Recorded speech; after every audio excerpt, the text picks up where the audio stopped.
Konnichiwa. Konnichiwa.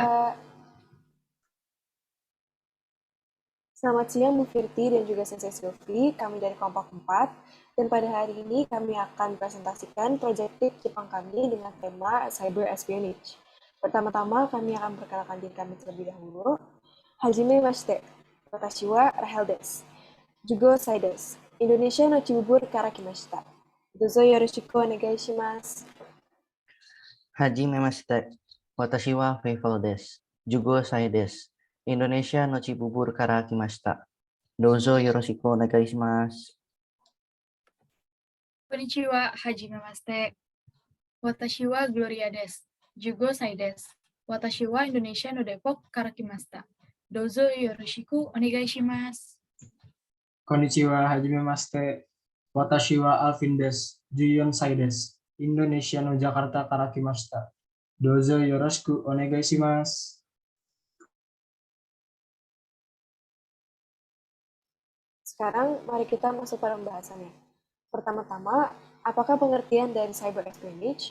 Cyber espionage sendiri merupakan tindakan atau praktek yang memperoleh rahasia tanpa memberitahu pemegang informasi, atau dalam kata lain sebagai mata-mata yang memanfaatkan jaringan internet.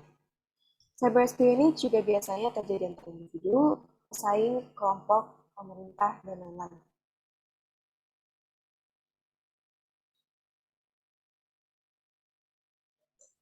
Selanjutnya adalah ciri-ciri dari cyber espionage. Yang pertama yaitu bersifat memata-matai atau mengintai.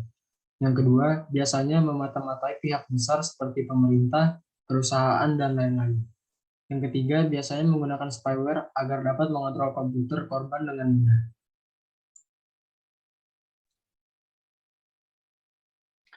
Tujuan cyber espionage yaitu membuat gangguan, perusakan, atau penghancuran terhadap suatu data program komputer atau sistem jaringan komputer yang terhubung dengan internet.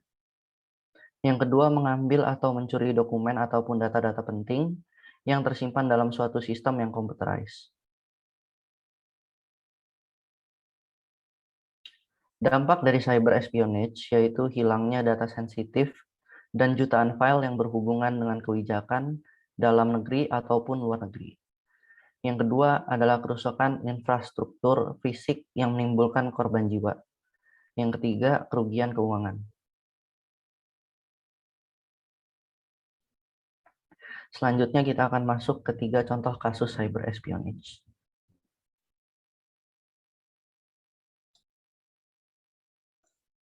Contoh kasus yang pertama yaitu kasus memata-matai Barack Obama dan McCain. Pada tahun 2008, hacker dari Rusia dan Cina menanamkan spyware di komputer Barack Obama dan John McCain, yang saat itu masih berstatus sebagai calon presiden. Akibat kejadian ini, data sensitif dan jutaan file yang berhubungan dengan kebijakan luar negeri berhasil dicuri.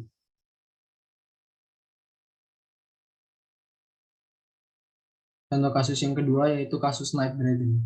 Pada tahun 2011, perusahaan cybersecurity melaporkan operasi yang mencurigakan bernama Snapdragon yang dilakukan oleh hacker asal Cina.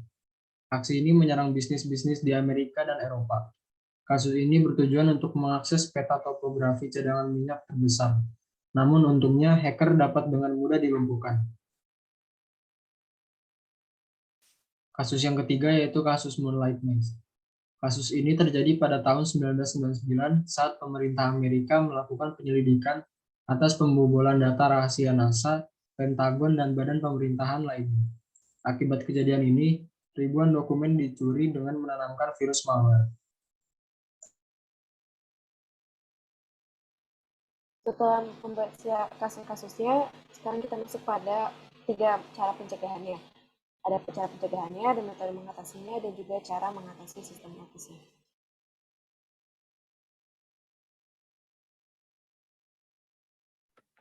Yang pertama, kita akan membahas pencegahan cyber espionage. Yang pertama, perlu adanya cyber law, yakni hukum yang khusus menangani kejahatan-kejahatan yang terjadi di internet. Yang kedua, perlunya sosialisasi yang lebih intensif kepada masyarakat yang bisa dilakukan oleh lembaga-lembaga khusus. Yang ketiga, para pengguna juga diharapkan untuk lebih waspada dan teliti sebelum memasukkan data-data pentingnya di internet.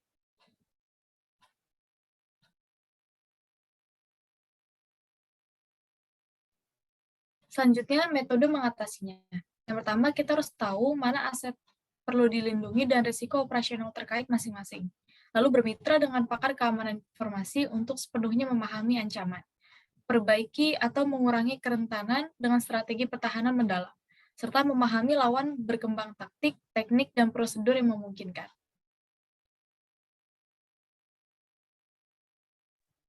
Selanjutnya, cara mengamankan sistem. Yang pertama, melakukan pengamanan FTP, SMTP, telnet, dan web server. Memasang firewall, menggunakan kriptografi, secure socket layer, penanggulangan global, perlunya cyber law, perlunya dukungan lembaga khusus. Sekian dari kami. Arigato. Arigato gozaimasu.